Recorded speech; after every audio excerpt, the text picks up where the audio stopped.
Demain à 6h, 6h du matin pour RFM matin, Inch'Allah. Audition, ça s'est bien passé. Les policiers de la police centrale ay du professionnel yu courtois, yu élégant, qui traitent bien les gens. Il y a de l'humanisme dans ce commissariat central de Dakar. Ça, je l'ai appris aujourd'hui et je m'en félicite. En français, quelques mots, votre réaction après votre libération? Sentiment de joie, de satisfaction quand je vois tous les gens qui sont venus ici me soutenir dans la canicule toute la journée. Ça a dû être très difficile. Je les remercie, je sais pas quoi dire. Quand je me retourne à gauche, à droite, je me dis que dans ce pays-là, quand même, il reste encore des gens qui sont épris de justice et d'humanisme et de fraternité, parce qu'il y a plusieurs travailleurs des médias qui sont là. Et ça me réjouit entièrement. Et je donne rendez-vous demain je donne rendez-vous à tout le monde demain 6h du matin pour RFM matin.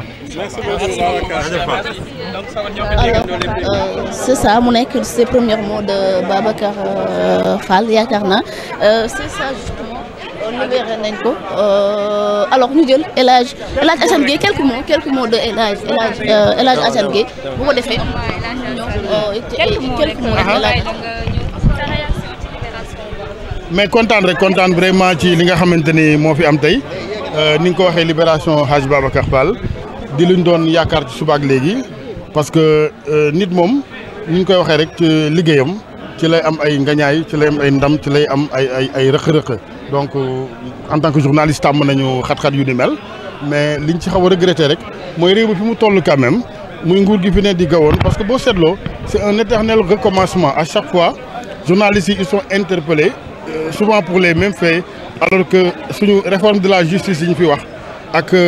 3 alternances yi ñu fi def waroon nañoo may ñu daal di dépasser yu bari yu ni mel ci réew mi je pense que bu ñu fi jógee dinañu gën a xóotal waxtaan yi dans ce sens et je parle justement des réformes de la justice bu fekkee ni la ca génnee lu ci bari doy na son excellence le président Faye mu dimbalu ñu rek doxale ko bu ko defee réew mi ñu xaw a noppalu ab diir parce que le Sénégal est stressé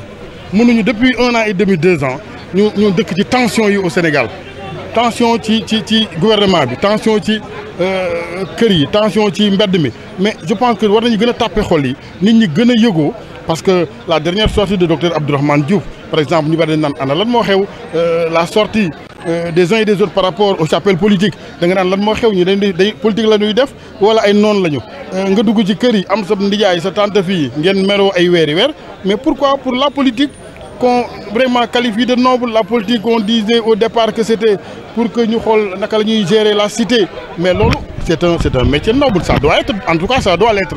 bu ñu demee nag ba politique indi fii réew mi wax dëgg yàlla ñëpp war nañoo taxaw xoolaat seen bopp waaye damay woo kilifa yi tuuti naa ci di leen wax la ñuy doxale mais kilifa yi ci réew mi moo xam ci politique ci diine ji ci wàllu aada ji bu nu ci jógul fa yëf yi jëm du baax ca man moom ku ma yàgg a seetaan wala nga may dégg ci rajo di nga xam ni man du ma xaar ba jaan ja dem may dóor ci wat yi toujours dama koy teel a wax rek Sénégal fa mu jëm baaxul bu nu tàppewul xol yi bu nu jiitalul xel teg xol ca ginnaaw ci gàttal daal mais encore une fois daal ñu ngi gërëm ñëpp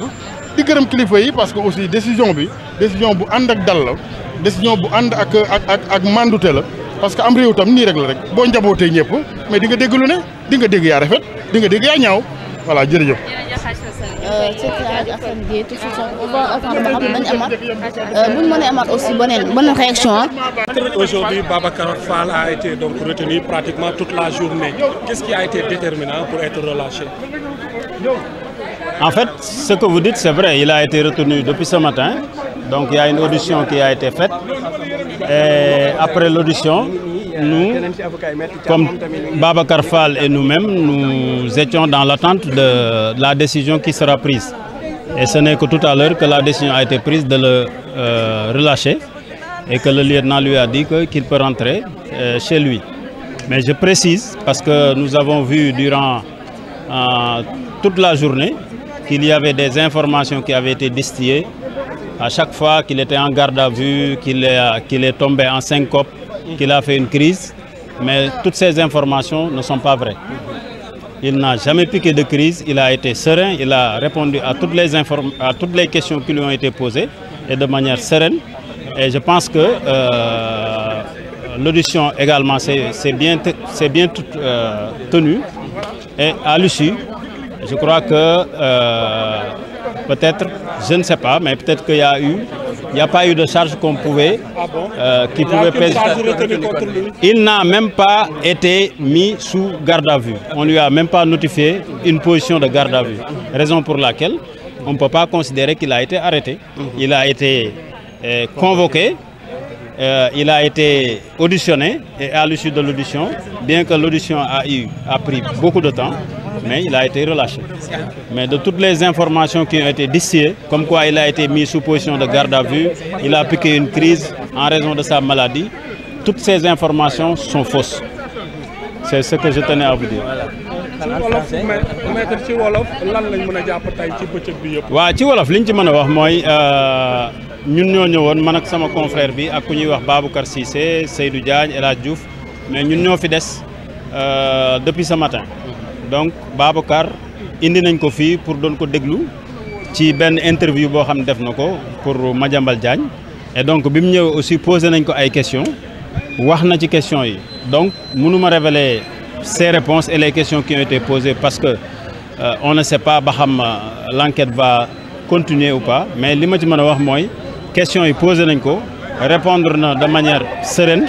et que bi kii bi jeexee bi audition bi jeexee tout à l'heure delloo nañ ko ay bagages am yi nga xam ne moom lañ téye woon ay téléphone am ak ay montre am et cetera ni ko mën na dem ñibbi donc li may préciser mooy gis nañ sànq ci biir réseaux sociaux yi ñu naan dañ ko garde à vue dafa def crise et cetera mais amul benn notification de garde à vue buñ ko def à l'issue de l'audition